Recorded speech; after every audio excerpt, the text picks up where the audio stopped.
Everybody, this is Bill Shaneman from Wells Fargo Advisors. You are on ESOP 101 or thereabouts, a program today, an exciting program. We're really excited. We have a fantastic panel that I want to introduce to you. But first, I want to say thank you to the CBIA, Christy Pentima, Joe Dias, and Shannon King, and the rest of the team there have been awesome. We have a fantastic panel led by Chuck Coyne of Empire Valuations. He is a nationally known and regarded speaker, appraisal valuation specialist, all things ESOP, but also evaluations for all sorts of other applications. We also are joined by Tabitha Croscut from Devine, Millimet, which is based in New Hampshire, but Tabitha, her practice is also on a national basis. Kim Abello is our national director at Wells Fargo Commercial Bank of ESOPs, and she came to us from JP Morgan about 5-6 years ago, very experienced. One thing you'll know, folks, on this call about the ESOP Society, it's a very small world. These folks all know each other, have been doing this for a long time, and there's a high level of expertise here.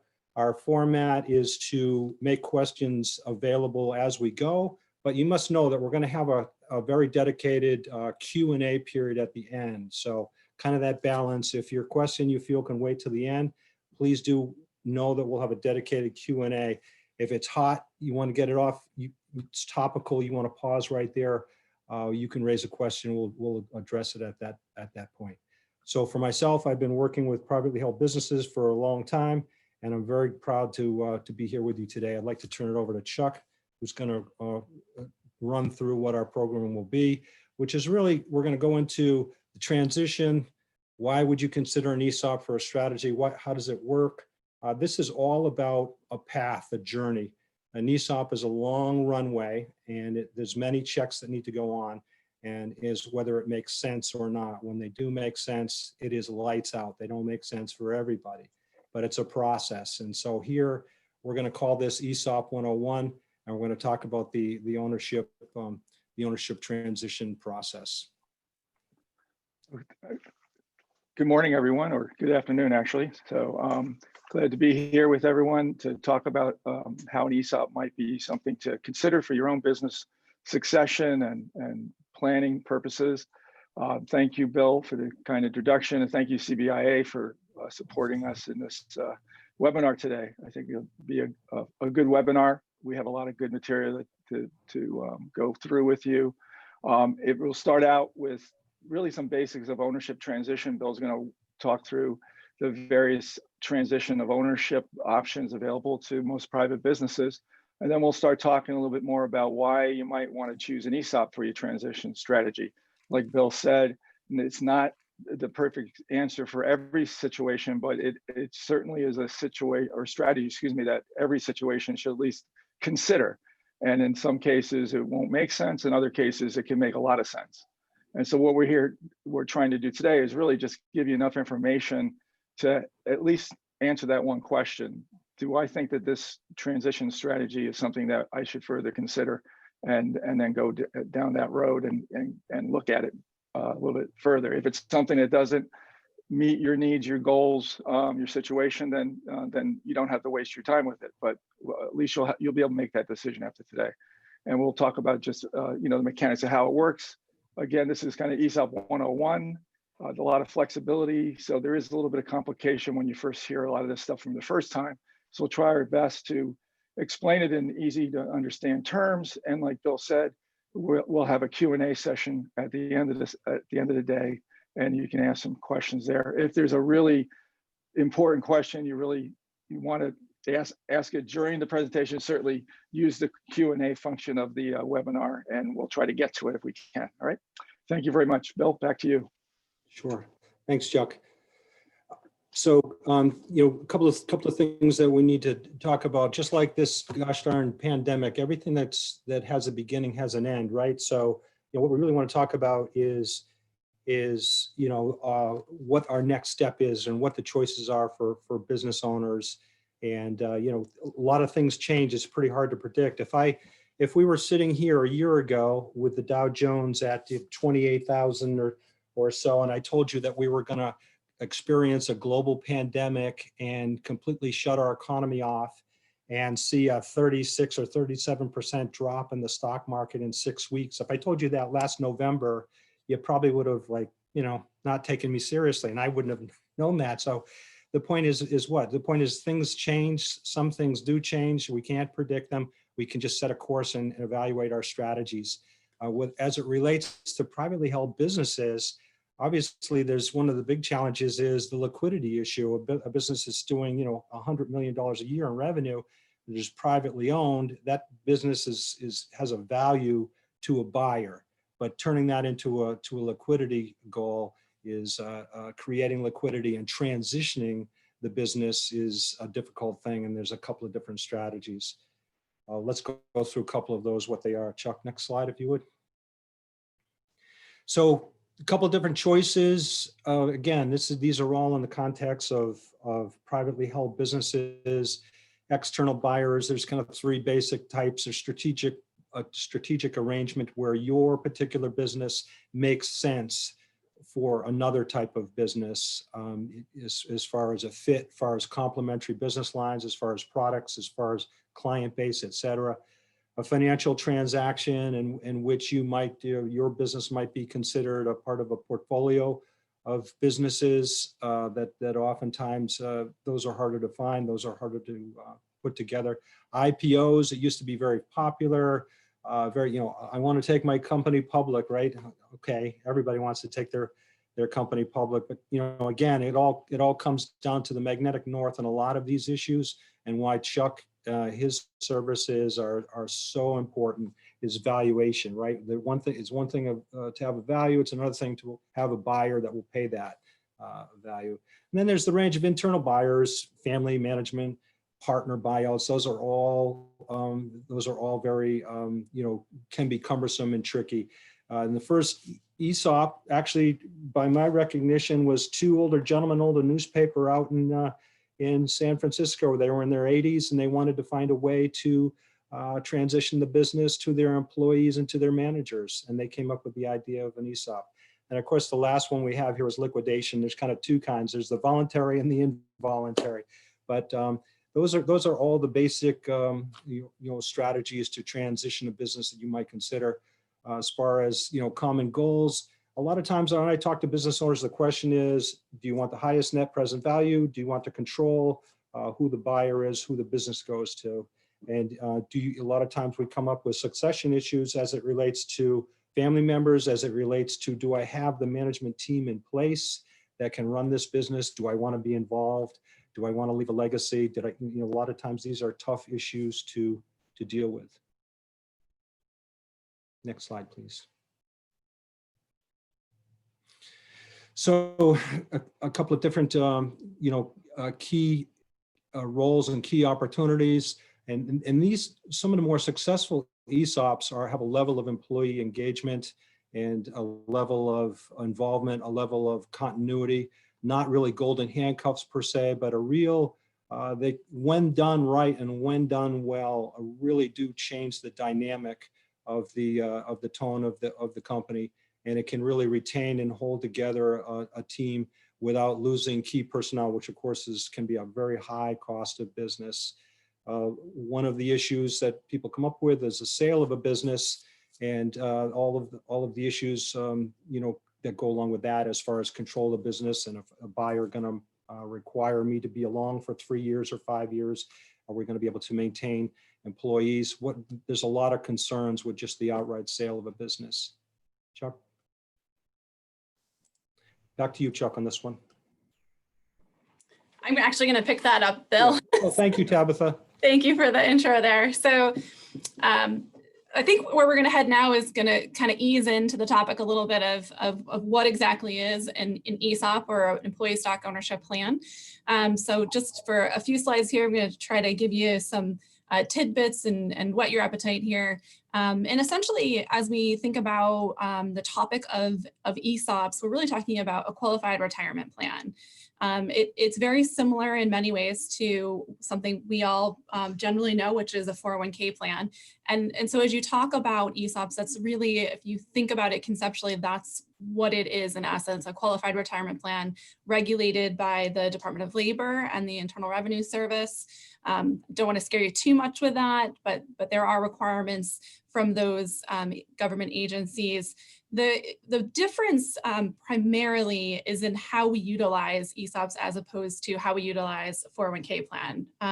So an ESOP is a company funded benefit, unlike in many cases the 401k world where our employees are deferring their compensation into a 401k plan and there may or may not be a company contribution to the 401k plan. ESOPs are completely different. So most of our ESOPs are completely company funded, meaning any contributions to an ESOP is money coming from the company and not from the employees. So no employee contributions generally. The ESOP is also intended to be invested primarily in the stock of the company.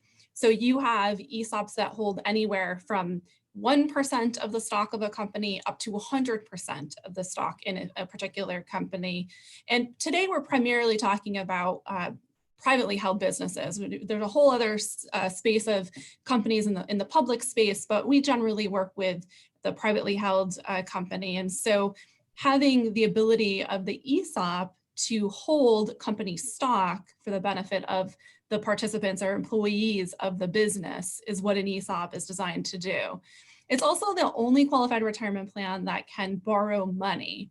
So this is where we're going to get into in a little bit how you can leverage the ability of the ESOP to borrow money to basically buy stock from the owner of a business and thereby create a transition of ownership for a privately held business. The ESOP is a very tax efficient and controlled means of selling the stock. If you compare it to a third party sale, for example, how the ESOP is set up and how a sale of stock is handled is all controlled by the company because the company is establishing the ESOP as a qualified retirement plan. And lastly, the ESOP is a shareholder once it becomes the owner of stock in the business. And so we're going to dive into that a little bit in a couple of slides, but it's really important to just note that employees do not actually have stock of the business. And you'll hear a lot of times with our ESOP company is that we're creating employee owners and the employees do have a beneficial interest in the stock, but they don't necessarily have title to that stock. So they're getting all the benefits of being a stockholder without actually having true title to the shares. We'll explore that a little bit more. So as we talk about the ESOP today and its use, we're talking about creating a buyer for the business owner, right? So from a business owner's perspective, you are creating a market to buy the stock by implementing an ESOP. For employees of the business, the ESOP is a company-funded retirement plan. As I was saying, it's very similar in many ways to the 401k plans. And so it's another additional retirement plan that the employees can take advantage of in an ESOP-owned company. To the company, it has a lot of corporate finance techniques come into play. There's a lot of tax leverage that the company is able to get out of the ESOP. Next slide. So just to give you a little bit more information before we get into some of the complexities, wanted to just give you an array of the fact that ESOPs are found in a lot of different companies. So you find them anywhere from breweries to engineering companies.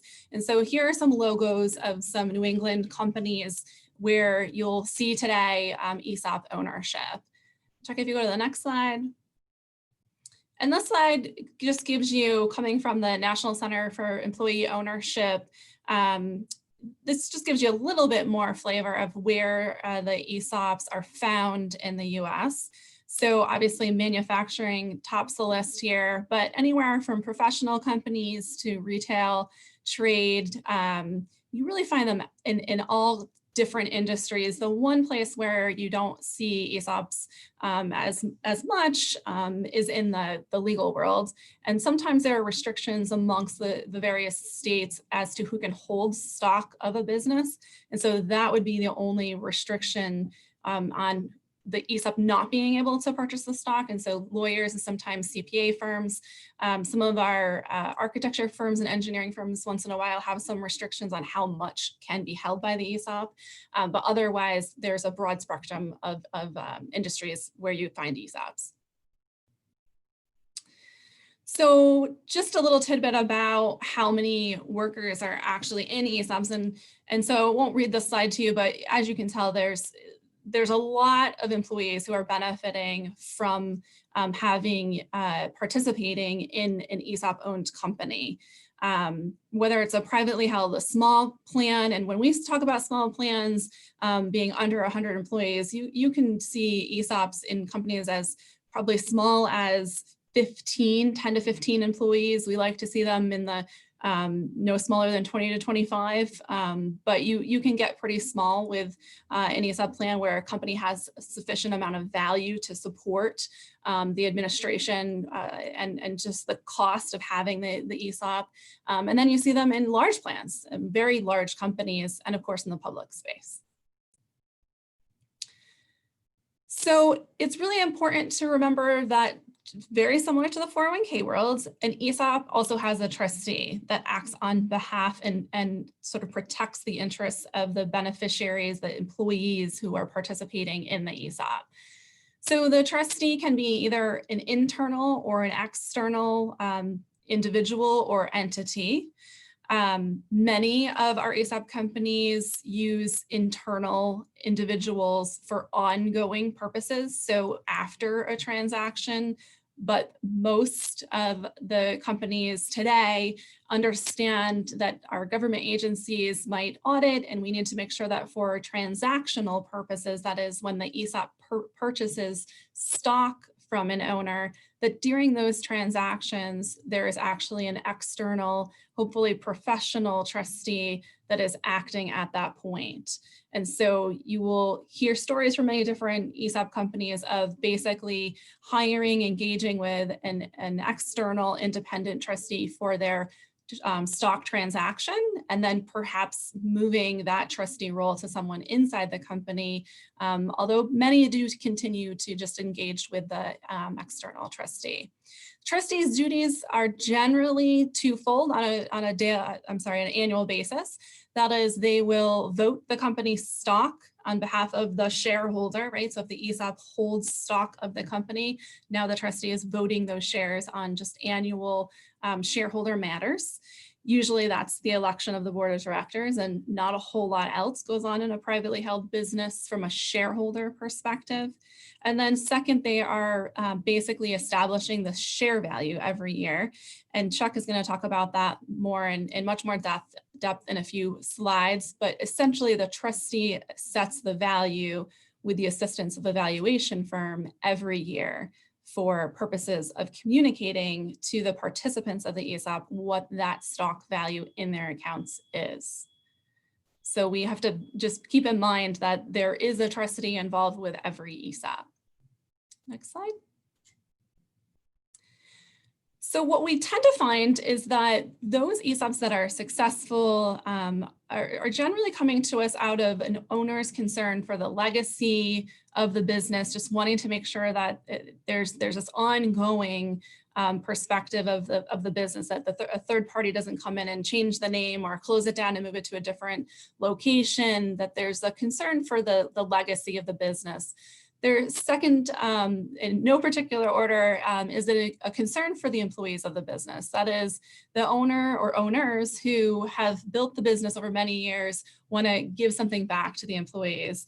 And so the ESOP is a great way for them to do that. And thirdly is the concern over control and maintaining primarily the day-to-day control. So this is the owner that would sell to a third party, but has concerns about working for somebody else, or just doesn't want to lose the ability to make those day-to-day decisions. And so the ESOP is a way for an owner to basically get liquidity for their shares, transition that ownership to the ESOP, but really continue to operate the business the day after the sale in the same way that they were operating before. And so they continue to control the day-to-day decisions if they want to. In some cases, the owner who sells might actually be looking to move on, to retire in many cases. And so the folks behind him or her would take over really those day-to-day decision-making roles, but the ESOP doesn't change that. So just to give a picture to how the ESOP comes in as a shareholder, because sometimes we sort of push and jumble all of the different roles together. So as you think about the current corporate structure of any company, you'll see you start with the employees who are managed by the management team, and then the president and CEO hire and oversee that management team, and the board of directors. And even if you don't have a board of directors, you think you don't have a board of directors, every company actually does have legally required to have a board of directors who oversees the president and CEO. And then at the very top of the food chain is the shareholders. And so the owners today are at the top. Many of our owners that we work with actually sit in multiple positions, right? That might be the president on the board or the sole director and also the shareholder of the company. But each of those positions actually comes with different rights and responsibilities. And so go ahead, next slide, Shaq. So as we think about the ESOP and where the ESOP sits as an owner of stock, it doesn't come in and do anything with respect to making decisions or having any rights as an officer or a director of the business. It comes in and sits right at the top as a shareholder in the business. And, you know, if the ESOP purchases 50% of the stock, then as the picture reflects, the ESOP trustee sits there with other non-ESOP shareholders who are holding the other 50% of the stock.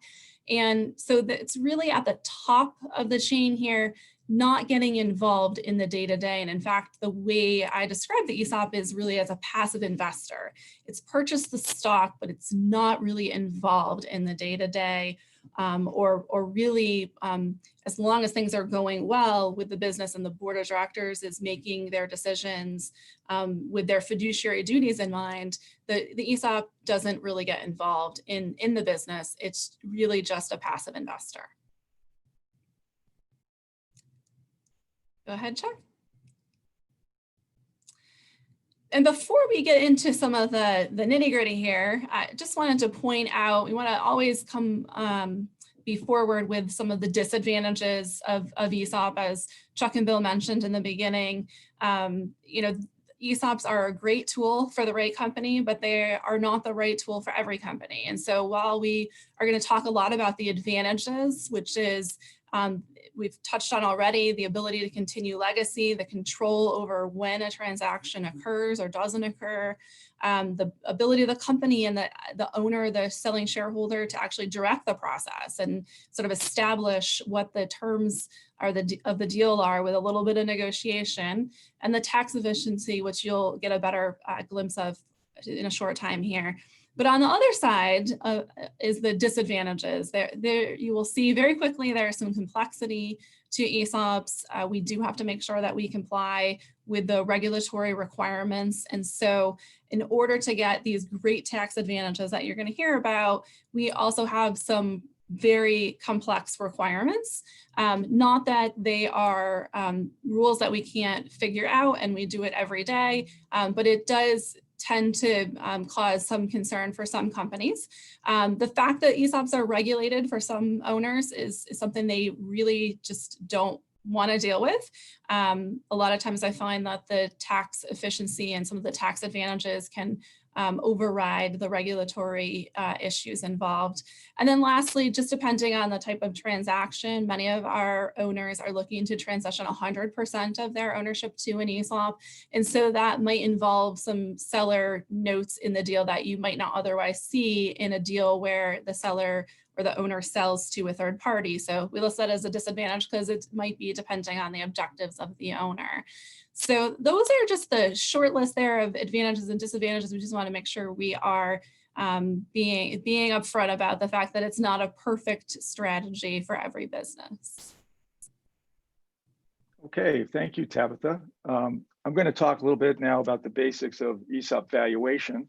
A very important topic in discussing ESOPs. Valuation is one of the critical areas where business owners looking at different strategies for succession have to weigh the pros and cons of whether or not a financial buyer or fair market value, as we're going to talk about, is worth considering versus, say, a strategic buyer or another type of buyer in the marketplace. So what we want to understand is what is it that an ESOP can pay for the stock, because it's very important in the eyes of the Department of Labor, who regulate ESOPs, and we're going to talk about why that's so important. So the first thing I want to talk about here is adequate consideration. So you'll hear this term used in the ESOP world, and what it is basically the Department of Labor's kind of guidelines to trustees, and it's very important to note in the text here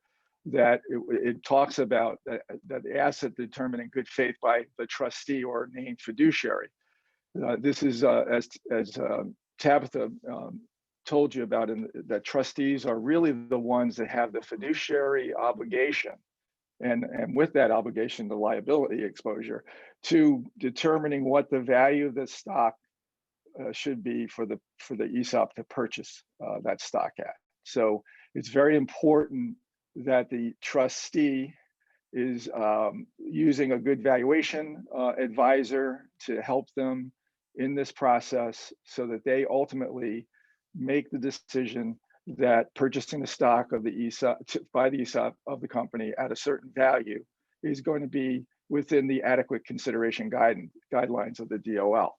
Now, in addition to that, the DOL pretty much, used the IRS's valuation standard that is commonly referred to as fair market value, which has been around for a long time. And many of you, if you've ever had any kind of valuation work on your company for, say, gift tax planning or estate tax type gifts, charitable gifts, those kind of tax type valuations are under the standard of value known as fair market value. And that's your standard of value where it's a willing buyer and a willing seller, and neither is under a compulsion to buy or sell, and everybody has enough facts about the asset being purchased and negotiated for the sale to make a fair market value determination. And a fair market value standard is really what is known as a financial buyer standard. And that's really what we're talking about when we talk about the value of stock for purchase by the ESOP. The trustee is looking for fair market value under this adequate consideration guidance, and it's really a financial buyer's price. And a financial buyer basically means that it's someone who's going to come in and buy that company or that stock and be able to pay for that stock over the future free cash flows that are being generated by the business, in essence. And so it's not a buyer that's coming in with other resources, another company. They're not merging it into another company. They're not a strategic buyer where they have other companies like this company, or a company that can kind of plug into a group of companies and use synergies to justify a price. This is a financial buyer's transaction. So one of the things I like to do is just kind of go through this levels of value chart. I think it's very instructive to get a feel for it. Now, on the very top here, synergistic or strategic value. That is what we're talking about when it's a non-financial buyer. So this is not fair market value. This is the situation where you might be in an industry where there's a buyer out there that's going around and buying up similar companies in a particular industry. A lot of times they're using it as eventually to roll it up into an IPO, or they might be just, developing a very large, either regional or national entity by buying up smaller businesses. A lot of times they'll start off with a platform company. They'll pay a strategic acquisition multiple, many times over what a financial buyer would pay or could justify paying for.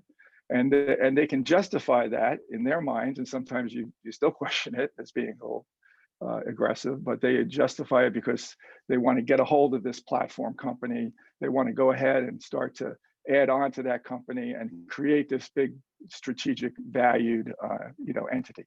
Well, an ESOP company can't compete in that kind of valuation field.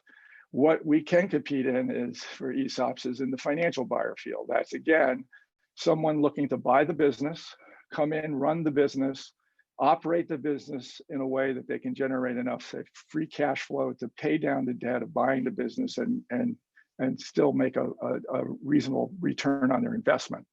So the levels of value that we're looking at in ESOP transactions can range everywhere from controlling 100% enterprise values to above 50%, 51%, 60%, 70% controlling interest type values.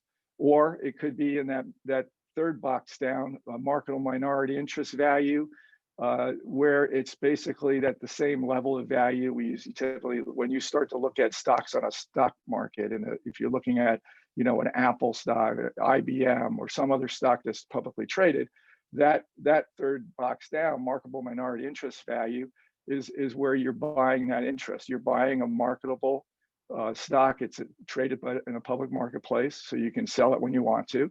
And it's a minority interest because you have no control over that company. So it's not like you can tell it's not like you can instruct the board to do certain things, or you can instruct the management team to do certain things in that company. You're a minority shareholder. And in ESOPs, there are going to be situations where you want to buy a minority interest as opposed to controlling interest. And that's that next lower level box that we're talking about. And most of the time when we're valuing private businesses, minority interest, we're at this non-marketable minority interest level. It's non-marketable because there is no market for the stock. It's privately owned. And it's a minority interest because there is no control. So those are the levels of value that we'll talk about when we're talking about ESOPs. Again, the key is controlling interest level, or is it a minority interest level?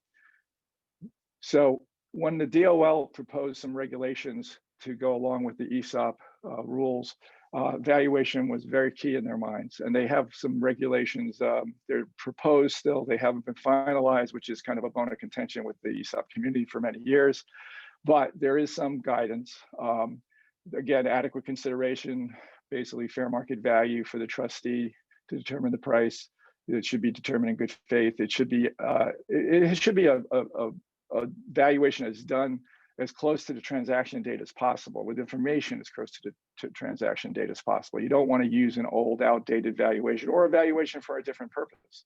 It's got to be a valuation of a certain percentage block of shares or the whole company, and it should be as a date as close to transaction as possible, with the information being used and the opinion of value of the trustee is going to be a fresh, a contemporary valuation for that date.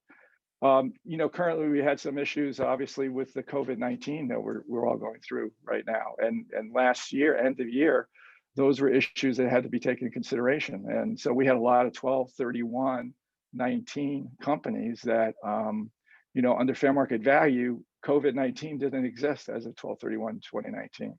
So we had to go and make sure we made valuations for the trustees on these ESOPs that hold private company stock, make sure that they didn't have COVID-19 implications embedded into the values. It was very, as you can imagine, a difficult task for some people to just ignore that when they knew that they're going through this horrible. A lot of times the valuations for these ESOPs of 12/31/19 aren't being done until March or April, May, and so right in the thick of this pandemic, and we're telling them you can't take that into consideration. You didn't know about it as of 12/31/2019. So, but that's what the trustee's job is, to make sure that they do fair market value in the proper way for the participants' protection. And it has to be reflected in a fully documented written report, so that if someone were to look at it, like the Department of Labor or IRS, they can understand exactly how that value was determined by the trustee. So it should be fully documented. One of the interesting aspects is that we're talking about the level of value, where we go from that publicly traded minority level, which is marketable minority, to that non-marketable private company minority interest level. Most private companies, if we're valuing them for, say, estate planning purposes, you want to make some gifts to a trust or direct to other children or whatever. We're valuing these private companies. We're coming up with lack of marketability discount that can range anywhere from, say, 25% to as high as 35% discounts from the value. One interesting note here in the ESOPs are that those minority values are actually a lot higher than you would get on fair market value for other purposes, because under the rules for ESOPs and ERISA, the company has an obligation called a put obligation that the ESOP participants have. They have to honor the ESOP participants' put right. So the participants in the ESOP know that at some point in the future, when they receive their shares for retirement, for death or disability, termination, under certain distribution guidelines, that Tabitha is going to cover some of those kind of guidance as far as distribution options.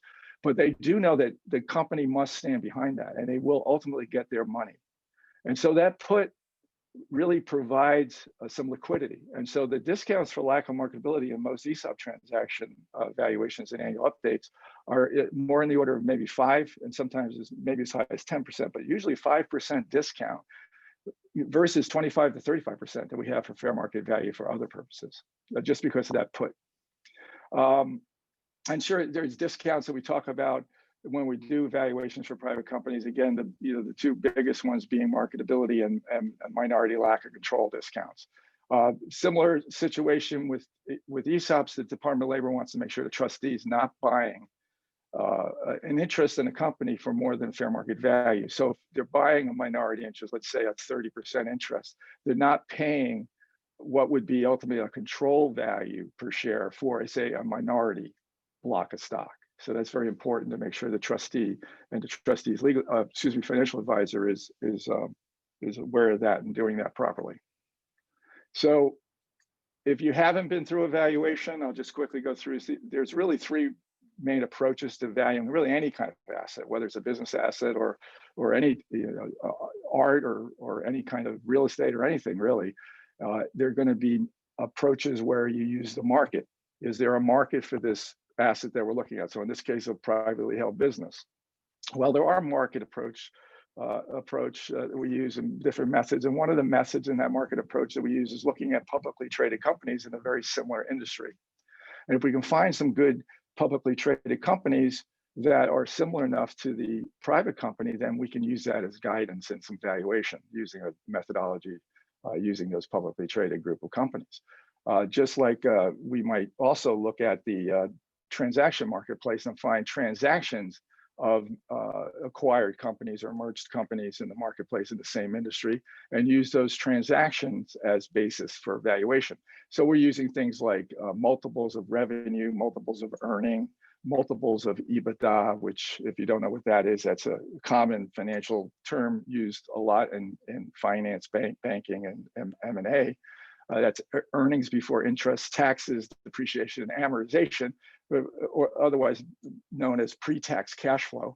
So basically, you're looking at multiples of these companies sold at of these different various measurements, whether it's revenue, earnings, EBITDA, EBIT, and so forth, and valuing the company based on that. The other main approach is the income approach, and this is where we're looking at these streams of cash flows. Like we talk about, a financial buyer is typically looking at buying a business. It's going to generate a certain amount of cash flow in the future, and they'll hopefully get enough cash flows generated that they can pay down the debt of buying the business and getting an adequate return on their investment. So income approach is one of the methods that very commonly used in ESOPs is discounted future net cash flows. And this is where we might have the business look at the next 5 years forecast or projection out for 5 years or 7 or 8 years, and come up with some reasonable basis on what that business should be able to do as far as revenues, what their expenses are going to be, what those cash flows are going to be in the future, and value the business based on that forecast. And then another common approach is using historical based cash flows, looking back at the company's past, say 3, 5, 7 years of cash flows, and using that as the basis for predicting what the future is going to be for the business in terms of cash flow and value based on cash flows.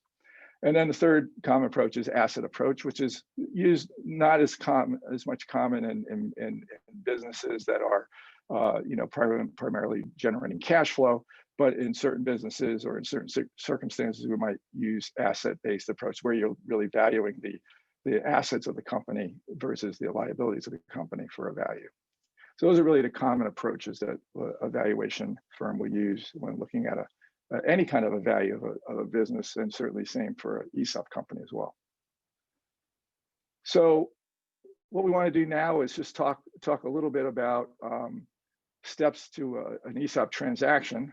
And the first thing we want to talk about is a very important piece of when we finally do sit down with a client that gets to the point where they say, you know, I know enough about an ESOP that I think it might be an attractive way for me to consider a succession of my business. The first thing we're going to do is talk about, okay, well, what type of transaction structure do we need, and what is that going to look like? And so what we do is a feasibility study, and this brings a lot of information to the fingertips of the owners, so that they can really make decisions that they can understand the impact of a certain structure, a certain transaction structure on their business. So the first thing, it's a roadmap. The feasibility study creates this roadmap. It says, here's where your business is today. If we structure it this way, this is where it's going to look like over to, say, the next 5, 10, 15 years. And let's take a look at what that looks like in terms of the valuation, what kind of financing opportunity, options do you have? What kind of transaction structure options should you consider? And those are going to vary. So we're going to talk more about the differences and benefits of an S corporation versus a C corporation ESOP. There are kind of different sets of rules that guide the ESOP and some of the benefits of an ESOP, whether you're an ESOP that's an S corporation versus a C corporation. So we're going to look at transaction options in the feasibility study. Is it going to be an S corp? Is it going to be a minority? Is it going to be a control? And probably one of the most popular transaction structures we run into over the last 10, 20, almost 15 years, I'd say, is this idea of creating an S corp ESOP with 100% of the stock owned by the ESOP trust. 100% of the stock owned by the ESOP trust. And people say, that just seems crazy. Why would anybody put 100% of the company's stock into the trust of the ESOP? Well, that's because all the stock in the ESOP and the S corporation is basically not taxed by the federal government in most states. So you can create 100% ESOP S corporation that doesn't have any federal taxes. Most states tax. So in essence, you have a for-profit business that doesn't pay any taxes. So that's a tremendous benefit. We'll talk more about that as well later on. The other thing this feasibility study does is test the sufficiency of the cash flows against financial covenants and loan and financing requirements. We're looking at debt service coverage ratios, making sure that those debt service coverage ratios are adequate, along with maybe taking a look at LOIs from lenders that you might be looking at. We also want to stress test it and say, well, what happens if we go through a period where revenues decrease dramatically by 10%, 15%, 20%? Can you still service the debt? And what is that going to look like? So it's very important to get a good feeling for the structure under stress. And again, we're looking at the implications of, okay, here's what it does for the business and the tax benefit of buying the stock with ESOP. But what about the shareholder? I'm selling my stock. What's in it for me? So we're looking at things like minority versus control transactions. What is the tax? What is the capital gains tax? What's the ordinary income tax impact? What are the after-tax proceeds for the shareholder, and what's the timing of those proceeds? That's very important. You want to know if we're going to structure it this way, when do I receive what amount after tax for these different transaction structures? Okay, so I'm going to turn this over to Kim Bello from Wells Fargo. Kim's going to tell us a little bit about the current financing situation with a senior lender with Wells Fargo. Thank you, Kim. Well, thanks, Chuck and Tabitha. I think we've had a really nice introduction to kind of the basics of ESOPs. As we started from the beginning, Tabitha was telling you that ESOPs are an internally financed transaction. So in order to execute this transaction, you have to be able to borrow off of your own balance sheet of the company. So that's why banks get involved in ESOP transactions. They are called a leveraged ESOP transaction because you're putting leverage on the company to finance the transaction. The typical sources of financing are an external bank financing for senior lending and a seller note. You can use cash if you've accumulated cash on your balance sheet, that can certainly be used. Although there is an impact on value there, which you need to consider. And there is also the potential to transfer money from a profit sharing plan. Of course, that carries with it some fiduciary issues that you need to be concerned about. So what we're really going to talk about is the types of financing that are available. And it really ranges from senior financing, which Wells Fargo provides. We do also have a mezzanine financing group. And it really goes on the principle of greater risk, greater return. So on the senior financing, which is more collateralized, it is the least expensive. And as you go deeper into the capital structure with greater risk of principal being lost, the return requirements go up. So if we go on to the next page, I'm comparing all of the different sources of capital. And as Chuck said, the most common transaction in ESOPs today tends to be this 100% S-Corp ESOP, because the corporate entity is not subject to federal income tax if the ESOP owns all the stock. And that has been the case for, as Chuck said, the last 10 to 15 years. It is the most common transaction we see. Some companies don't go all the way to 100% in the first transaction. They do stages so that there's 1 or 2 or even 3 sets of purchases. So depending upon how much debt financing you need to finance the equity purchase by the ESOP of stock, depends on how deep into the capital structure you go with debt financing. The most common form of financing that is probably the least expensive and the easiest to achieve is an asset-based loan. Of course, you need to have assets to get an asset-based loan because the underwriting criteria is what is the value of the assets you're pledging to the bank. And because there's not a strong risk for the bank of losing, of you not being able to pay back the bank, that usually has the least amount of pricing. So the pricing on this is usually LIBOR plus. We're still talking about LIBOR, but we are moving off of LIBOR and there are replacements coming in 2021. The maturity of asset-based loans can be rolling. They're typically a 1 to 3 year maturity, but they tend to roll. In other words, get refinanced each time because there's very minimal amortization. Probably the most common form of financing is a cash flow senior loan. And this loan is based on enterprise value, which is a multiple of EBITDA, much like the valuation multiples that Chuck had mentioned, not on asset values. Although there's a combination of kind of an asset-based loan and cash flow senior lender in that the cash flow senior lender does take a first lien on all the assets. They charge a little bit more because of the cash flow component. The term can go up to 7 years, kind of depends on the consistency of cash flows. And it usually is a term debt with quarterly amortization.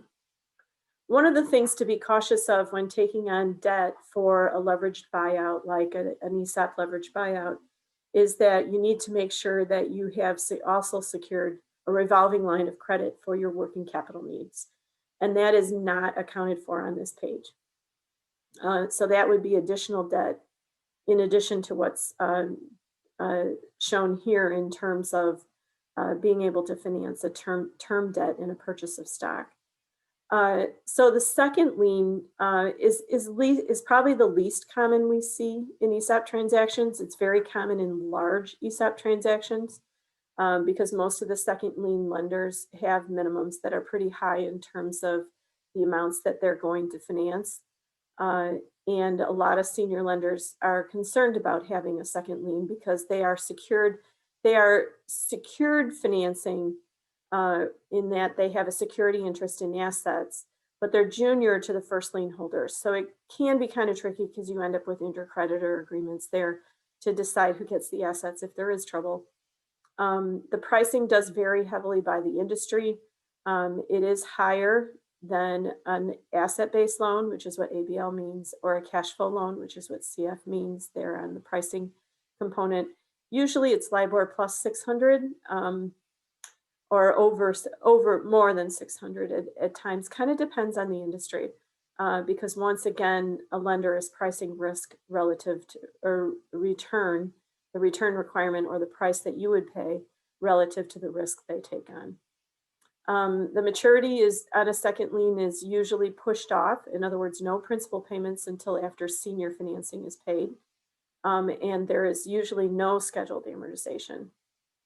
Mezz debt typically comes in under second lien in which they are not secured. So the biggest difference between a mezz debt and a second lien is that there's no security interest. It is still based on enterprise value. And there's usually no interest payment on a second lien loan, or on a mezz debt. And that the yield that they're looking for, the return is usually a PIK or payment in kind interest, so added to the principal balance, or a warrant, which is an equity right to be exercised in the future. And the maturity, once again, is stretched out in that no principal payments are made until after the senior financing is paid or all senior capital above the mezz debt. And this chart really shows that the top of the capital structure is the ABL loan and the bottom is the seller note. So in terms of who is senior to who, it goes from left to right. The mezz debt usually does have some prepayment penalties, and of course the warrants or PIK does create some equity dilution to the ESOP. So there are concerns with mezz debt and warrants, and there are limitations in ESOP transactions, which with how far you can go with warrants and mezz debt. The most common form, the most common structure is a cash flow senior loan and a seller note. So the seller note is usually really the seller wanting to facilitate a transaction where you can end up with a structure that has with an entity that doesn't pay federal income tax. So it's usually a matter of looking at how much senior financing they can take out, how much the seller really wants cash at close, and putting the remainder of the transaction into a seller note that the seller then takes back and is paid basically based on whether or not the other senior financing can be paid. So they're not paid until all of their debt is paid. And typically this also comes with a very low cash pay, sometimes to handle any tax liabilities the seller may have, but also with PIK and or warrants, just like the mezz debt. It does not usually come with any prepayment penalties, and the seller note is usually paid in chunks as the senior financing is paid down. So you would take out senior financing as soon as that's paid down, you go up again on your senior financing and take out the seller note kind of in refinances. It also does have some equity dilution.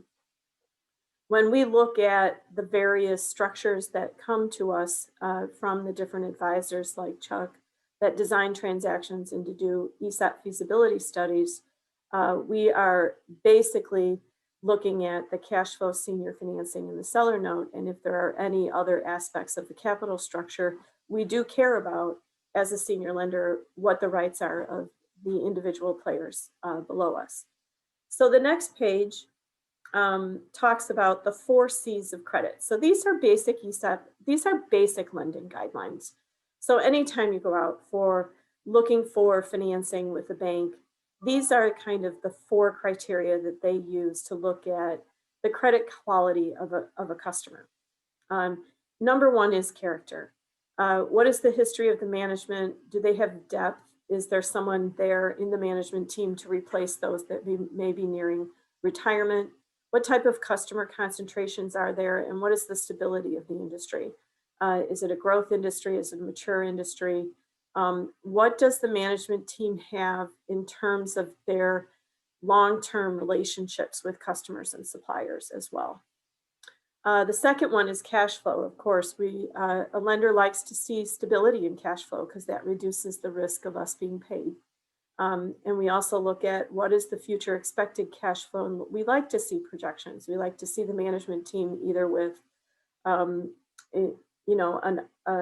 a down up where it's developed, projections are developed from the bottom end of operations and the management team is consolidating them, or the sales team is interjecting as well. And if you do both, it tends to solidify projections.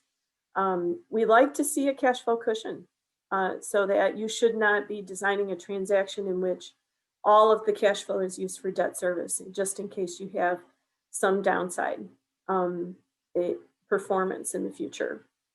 And then we set cash flow covenants to basically show that you have some cushion. And we want, in our underwriting analysis for ESOP transactions, we actually compute covenants and we run downsides on the cash flows. Collateral is a big issue. We do put an advance rate against receivables and inventory. We like to see that we do have coverage on the assets in the event that the company is not able to pay us back with cash flow. And in transactions in which we are lending on cash flow and there isn't enough, when computing advance rates and looking at asset collateral to see if there is enough cash flow to finance the transaction on what the amortization schedule requires each year, we do look at potentially excess cash flow sweeps. So to the extent that you do overperform, that you're able to pay back the bank sooner. That, of course, is something the seller tends to like, because the sooner you can pay back the senior financing, the more you're going to be able to pay back the seller note quicker. So we're looking at, from a collateral perspective, how much cash flow lending are we talking about? Are we talking about 18 months before we're fully covered by our advance rates against the assets? The last thing that we look at is, what are the other demands on capital?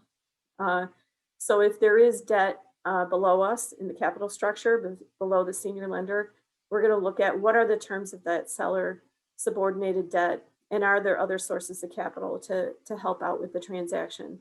In looking at ESOPs, overlaying all of these issues are ESOP related matters.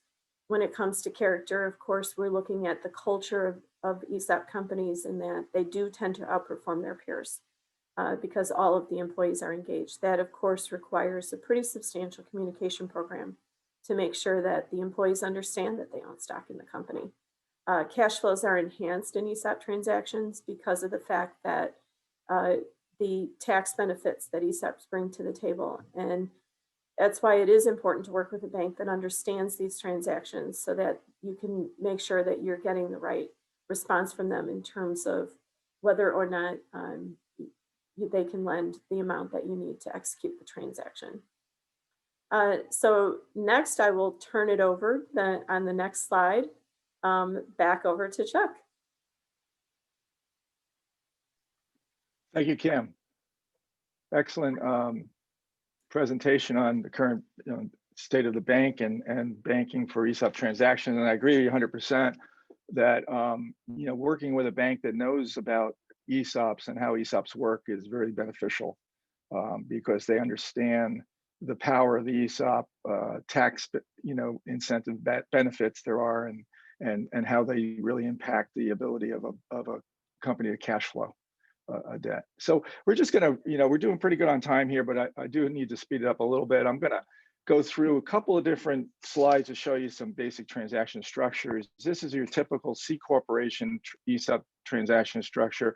This might be more, typically with a C corporation today, we'll find, maybe an owner wants to sell 30–40% of the shares of stock to the ESOP, and maybe elect this, something that Bill's going to talk about very soon, called this 1042, section 1042 tax deferral benefit, which you can only get with a C corporation versus you don't have that option with an S corporation. So this is what this structure will look like, where you typically have, you go to a bank for some senior lending. Hopefully you can get some senior lending and you go get a loan, And so you basically go to the bank, get your loan to the company. The bank's not going to loan it to the ESOP directly, but the company and the ESOP will have a internal loan, we call it, internal loan between the company and the ESOP. Now, the terms of those two different loans don't have to be exactly the same. They don't have to mirror each other.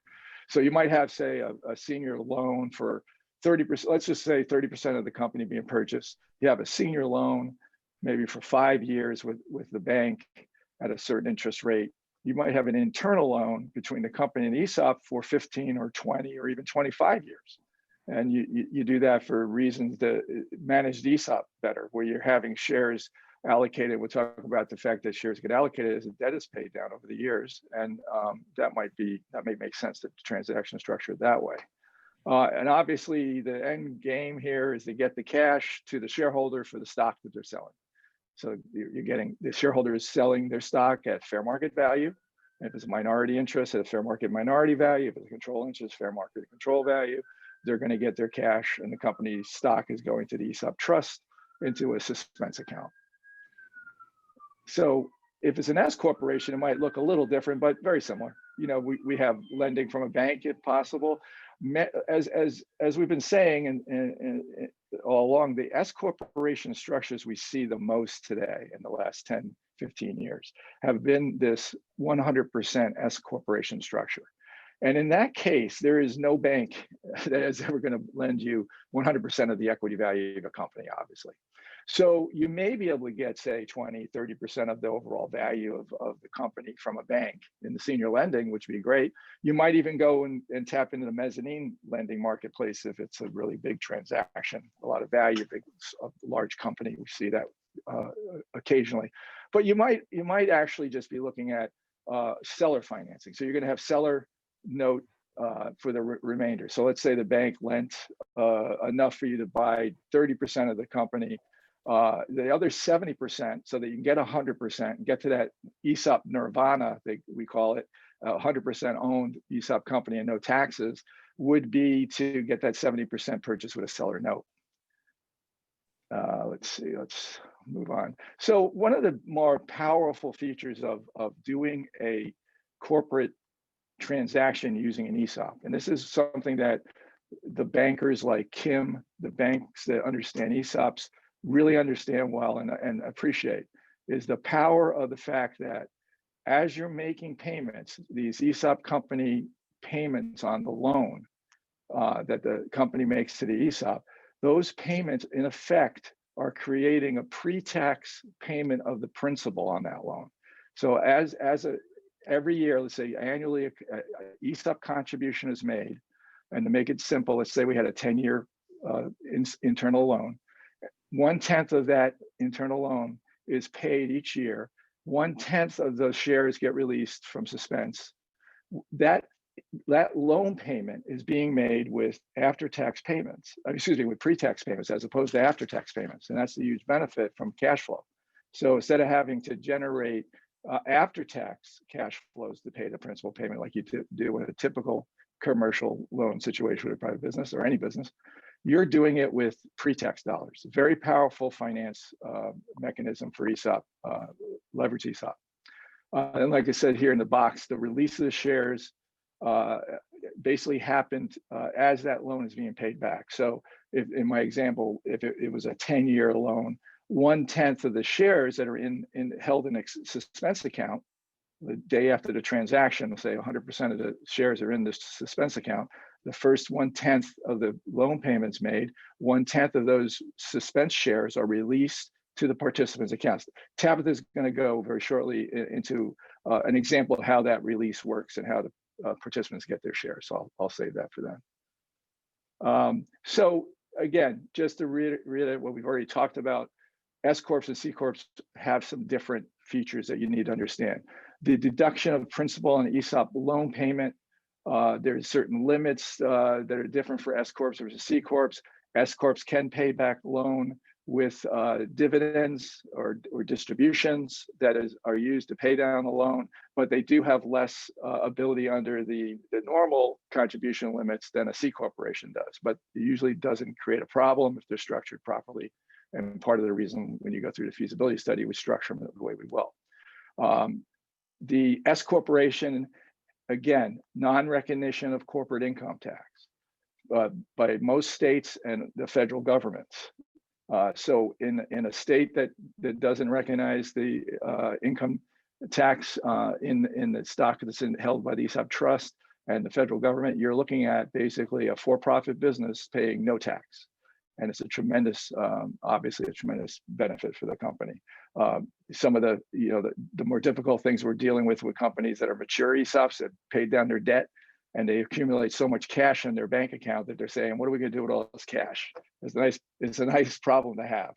And then they usually go out, look for acquisitions or make other investments in the business or weather something like this pandemic.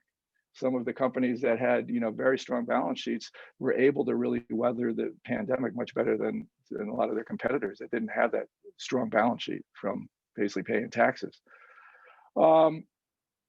So let's go to some of the benefits for the employees. We talk a lot about the benefits to the tax benefits for the company and why ESOPs are so popular and why they're so powerful. But there are some really good benefits for employees as well. First of all, as Tabitha mentioned at the beginning, this is a company paid retirement benefit. So the company, unlike a 401k plan where the participants putting their own money into the plan, and then if they get a company match, that's nice to get on top of that. But in this case, it's all company paid retirement benefits. So a lot of the companies we work with will have a 401k plan in the company match, and they'll either keep that or they may decide to maybe cut back on the match or eliminate the match. But we usually, tell them they really should keep the 401k plan at least, whether it's a match or not. But it's just nice. In many companies, they let the 401k and match remain the same, and they're really giving an additional benefit to their employees. It's a great motivating force for the company. Participation in the growth of the equity is what the main trait you hear about these. It's an ESOP-owned employee-owned company. It's what they're hoping to do is capitalize on the fact that every employee feels like, even though, like Tabitha said, it's a beneficial interest, not an actual share of stock, but their beneficial interest is going to increase in value, hopefully in the future. And when they retire, their balance in their ESOP is going to be worth significantly more than it was 10, 15, 20 years before. And they can take that ESOP account balance at retirement, and they can go ahead and roll that over into an IRA and defer that retirement benefit. And many do that. Tax treatment on a seller note. Again, a lot of these S corporations, you're going to have seller notes. You have to. And interest earned on that is taxed at ordinary income tax rates. The principal is going to be taxed at capital gains tax rates. If it exceeds 5 million, you may have to pay the capital gains tax at closing. Otherwise, a lot of times it's over an installment basis that you're paying the principal, or as you get your principal payment, you're paying the capital gains tax. And what we're going to talk about very shortly here, and Bill's going to describe, is a really super benefit that has that you can't find in any other type of way. The company can sell their seller of a company can sell their stock, and then actually defer the capital gains tax for a period of time. If not, all the way to their estate can receive it without paying the initial capital gains tax at their death if they hold on to these assets that long. So Bill's going to talk about that, and that's a tremendous benefit. That's something you'll hear people talk about. 1042 benefit, 1042 capital gains tax deferral. It's all about Section 1042 of the IRS code that gives you that benefit. So without further ado, Bill, I'm going to have you come on board and talk a little bit about how that 1042 works. Thank you, Chuck. So just very quickly on the 401k and the ESOP plan, I'm glad you mentioned both of those, Chuck, because people should note that there are some record keepers. We're not in the record keeping business any longer, but there are some record keepers that offer both 401k and ESOP plan chassis. Sometimes there's a benefit to have them merged together on the same record keeping platform, just food for thought. But as it relates to the 1042, as Chuck mentioned, there are some requirements. So you have to be a C Corp, right? So an S Corp, this will not work. This is for a C Corp. What is QRP, qualified replacement property? It has to meet certain criteria. Some of the criteria is the ESOP must own at least 30% of the company. There's a minimum 3-year holding period, meaning that you can't If you must hold on to the QRP for at least 3 years. Best stock voting, meaning like this is high quality voting shares of stock where applicable. The 15-month reinvestment window of proceeds, that's a little tricky because somehow that begins 3 months before the transaction, then 12 months after. You put the two together and you've got the 15-month reinvestment window of proceeds, meaning that you have to find a home for this very specific portfolio within a 15-month period. Most advisors are going to look to move it in much more quickly. I would point out that at my first firm, when I started doing ESOPs, I managed QRP portfolios myself. Over time, I realized this is a very specialized business, very specialized portfolios that oftentimes dovetail nicely with the business owner's estate plan, charitable plan, and overall wealth management plan. So typically where QRP 1042 rollovers are present, partner with specialized teams at our firm who do it. Chuck, next slide, please. So here are the basic rules of the road. Cannot use municipal bonds, US government bonds, mutual funds, foreign securities, REITs, real estate investment trusts, or bank CDs. What are eligible is common stock, convertible bonds, corporate fixed bonds, and floating rate notes. On the left-hand side, all of the eligible criteria is all high quality, very illiquid. Take case in point, if you did a QRP in this past year where we saw a big market volatility and it wasn't invested, properly in some of these high-grade securities, that would be a big problem. You can see that there are also criteria to make sure that the companies that are issuers are primarily, a good chunk of their business assets are in the active conduct of trade of business in the United States. Chuck, next slide, please. So here's a good example, and this was a very cool illustration. Thank you, Chuck, for giving me a shot at the very cool illustration here. So here's how it looks. $12 million ESOP bond. That could be a floating rate bond. It's definitely going to be a long-term, high-quality bond. Goes into the is the ESOP bond, and there is that is essentially the underlying collateral. Now, the opportunity here, since you cannot, this is not now an investment portfolio per se, it's a very static portfolio. However, there are opportunities. This is where a real wealth creation comes into play to margin or leverage that $12 million ESOP bond in our particular example at a 90% interest rate. And by the way, that's a very important asterisk. We are not pitching a 90% margin rate, but I love that example. So margin rates are subject to approval at whatever firm that you're doing it with. And then now you have, in this particular example, a $10,800,000 loan that you can have in a managed portfolio, a stock portfolio. You can be a lot more aggressive, a lot more creative with all from the original, what started out as a $12 million, fairly stodgy looking corporate bond. Okay, thank you, Bill. That was the 1042 benefit. I know it was very quick. If people have any additional questions on it, I'm sure Bill will be happy to answer that after the webinar, whether at the Q&A session or even after that. So one of the things I just wanted to mention was we do see these 1042 transactions happen quite often, but not as often as we used to before the 100% S corporations came about. But they are certainly attractive in the right situation. Somebody with very low basis shares of stock, we're interested in using that tax deferral feature. There are some limitations. This slide kind of outlines some of those limitations: 25% or greater shareholders, et cetera, that can't invest in this without. In other words, if a selling shareholder took the 1042 advantage of 1042, another 25% or greater shareholder in the company could not participate in the ESOP shares that were allocated, and certain family members. As we're getting closer to the end here, I'd like to get on with Tabitha to finish us up with the ESOP as a retirement plan feature, and then we'll go to Q&A. Tabitha. All right, we'll touch on the high points here. So I'm going back to the beginning when we were talking about how an ESOP at its core is a qualified retirement plan. If you can think about the operation, instead of getting away from the transactional parts of the ESOP and thinking more about how the plan operates as a qualified retirement plan, some of the highlights here are in terms of, we do have specific requirements within the ESOP as to when our employees will participate in the plan. So your standard sort of the same types of requirements that you see in the 401k world. But there are different possibilities for how the assets of the plan are allocated. So Chuck was talking through the transaction structure.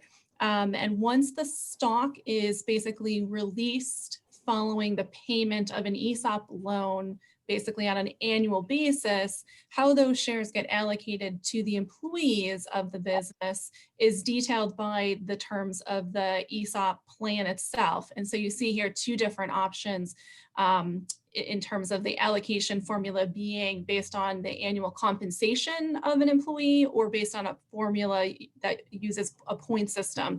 Most of our ESOPs will allocate the shares based on compensation. So in this example, just gives you a very, very quick snippet of 3 employees, their W-2 compensation and how the shares are being allocated annually. On the far right there, they're getting, you know, the person who has 23% of the compensation in that particular year is getting 68.18 shares because that's 1/20th times their portion of that year's compensation.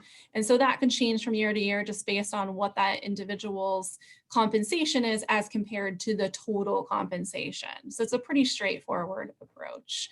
And that's how the shares and any cash in the plan are allocated. Also important is that the ESOP also has a vesting schedule included in the terms and the design of the plan, very similar to the 401k plan world. But very crucial difference between the 401k and the ESOP is that ESOPs do allow for a much lengthier delay when a participant or an employee terminates based on something other than death, disability, or normal retirement. And so if they're just leaving the business or they're being asked to leave the business, not due to one of those events, then the business actually has up to 6 years to figure out how to fund the distribution of their accounts. And then they can pay that, the ESOP's distribution can be paid over 5 years in 5 annual payments.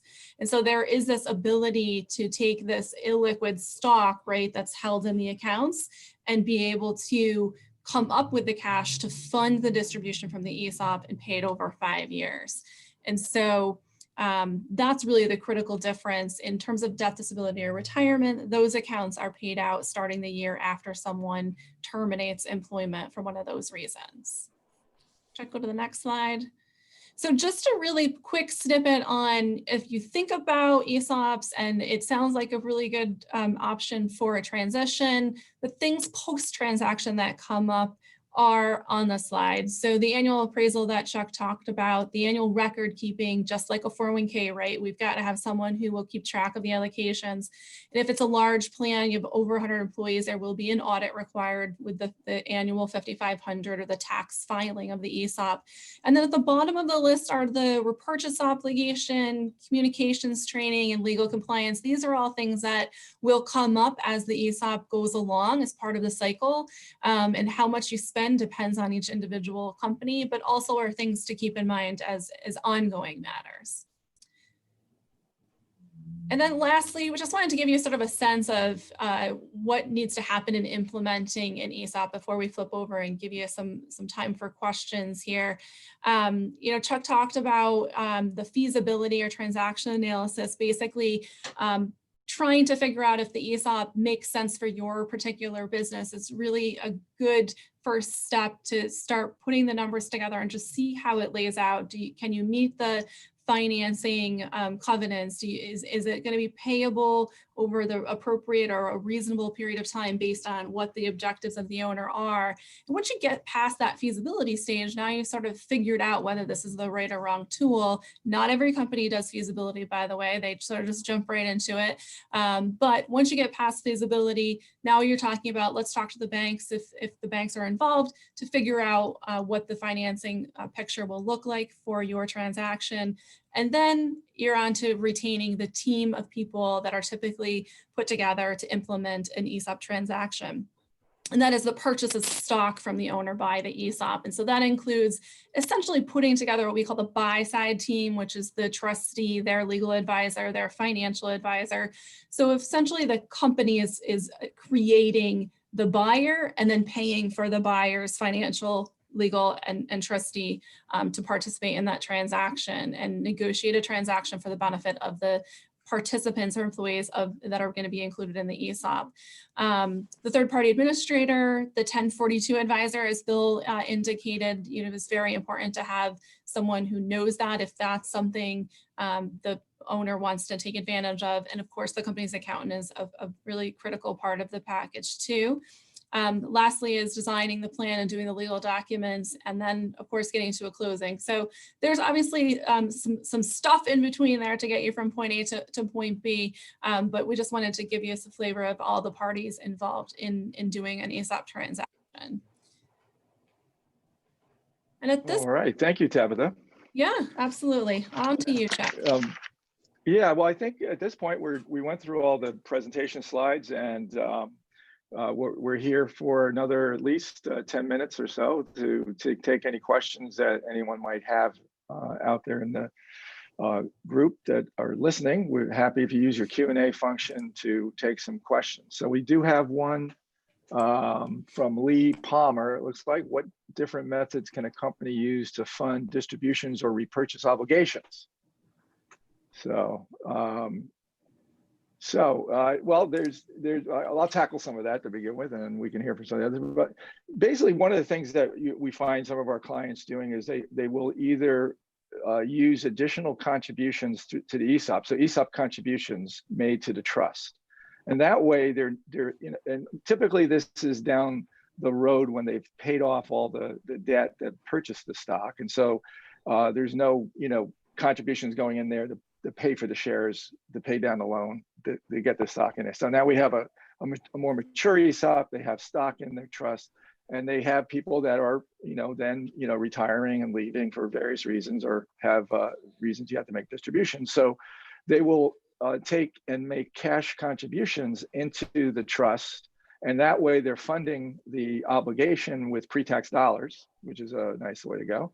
And another way, and then they're buying the stock into the trust and keeping the same amount of shares. We call it recycling the shares basically into the trust. So those shares come out and then come back into the trust with the money that put in there. Another way would be to do it through a company contribution from, say, a sinking fund they might put on the balance sheet, put on the balance sheet, and then purchase the stock with a redemption of those shares of the person leaving the ESOP. So there's a number of different ways to do it, combinations of both of those things.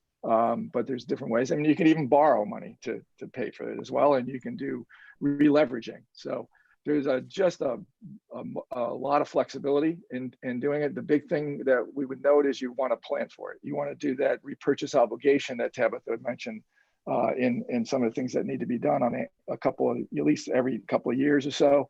And make sure you have an understanding of what is the liability that will materialize over, say, the next 5 years, next 10 years. Be prepared for it. Well, and Chuck, I can speak a little bit from the bank's perspective. The repurchase obligation is considered an off-balance sheet liability by your lender. It is not quantified on the balance sheet.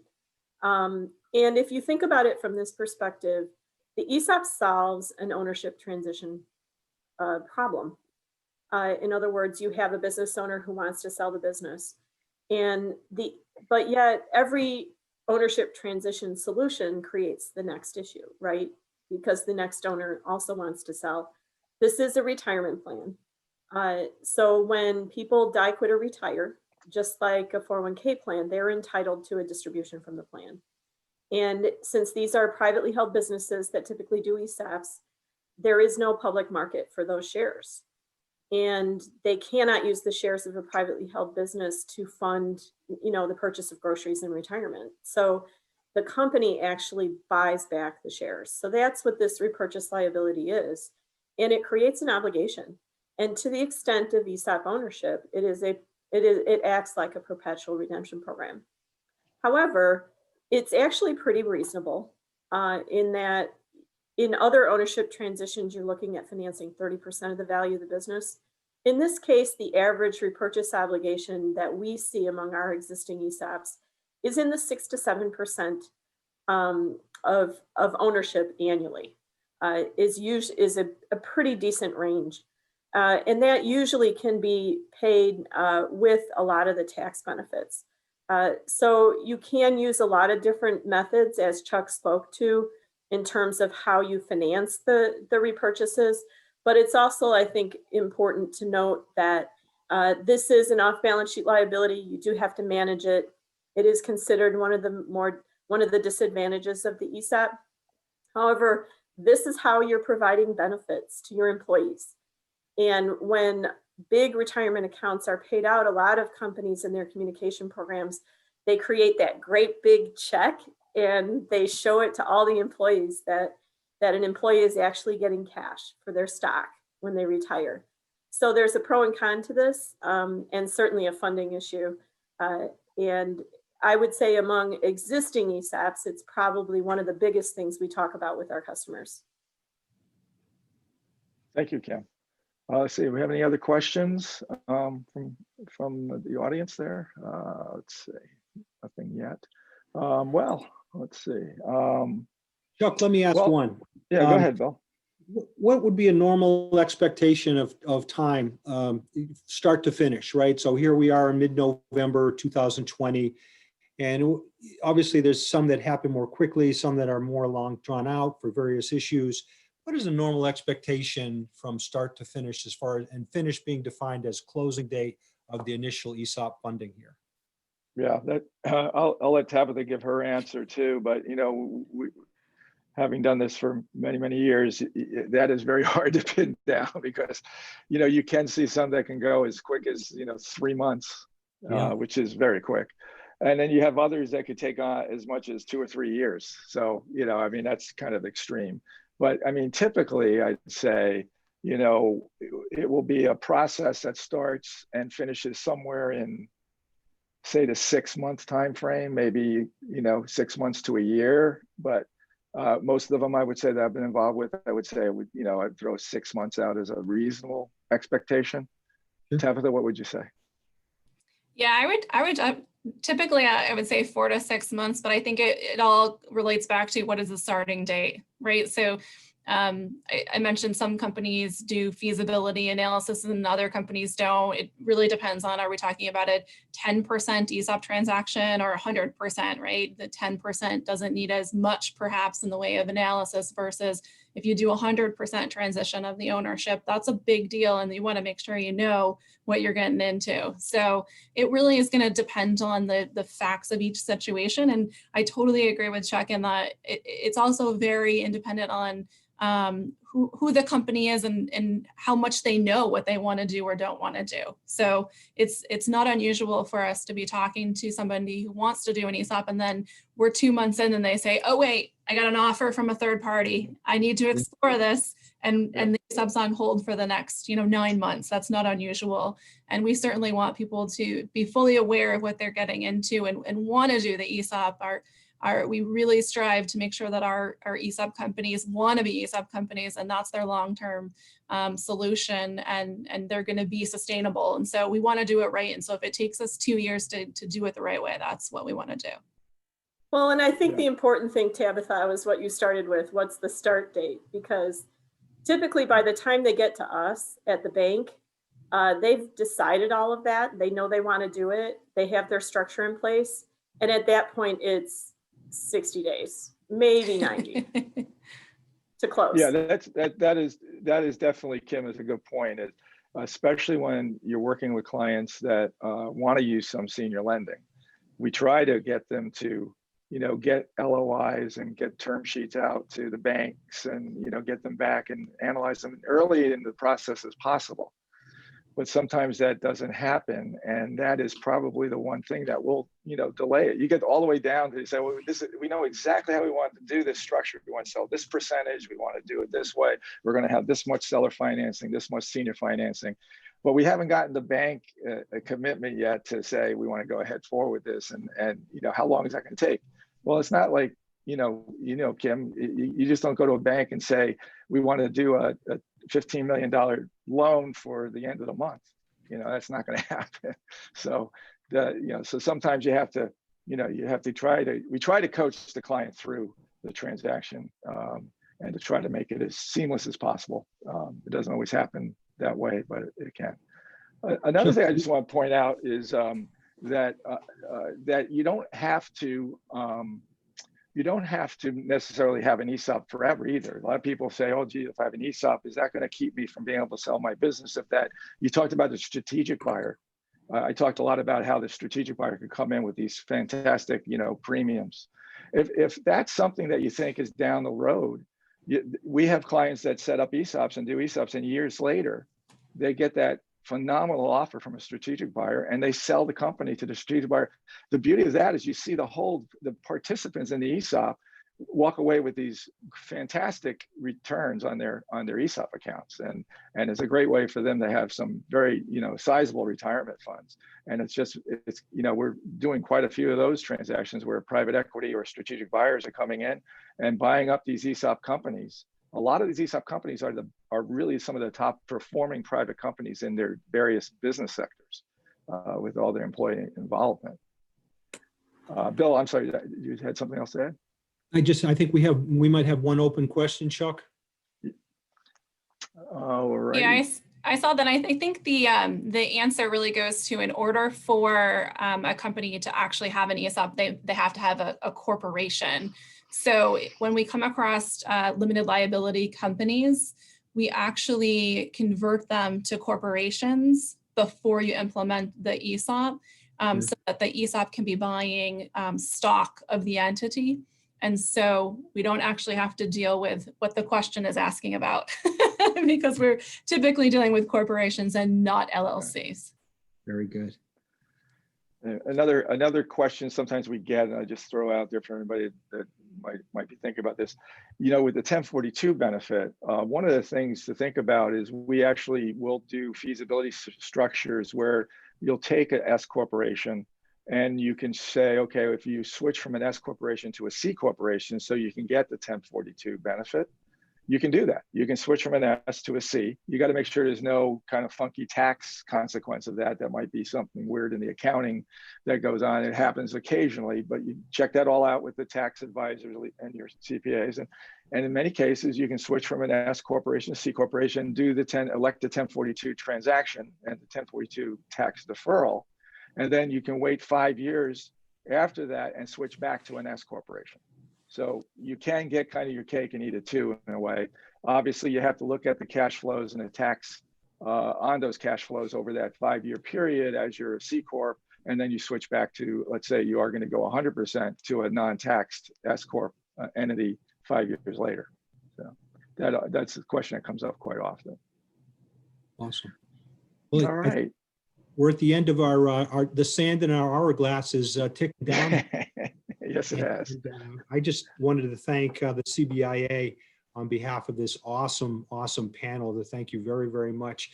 We have 3 nationally known experts here that are available to you today, not only through your CBIA membership, but if you want to talk to your advisor, your tax advisor, your attorney, your employees, your management team, and have follow-up questions, any one of this great panel is available to you just on an exploratory basis. I think that's pretty cool as well. So without further ado, I would thank you all very much for the time on behalf of us.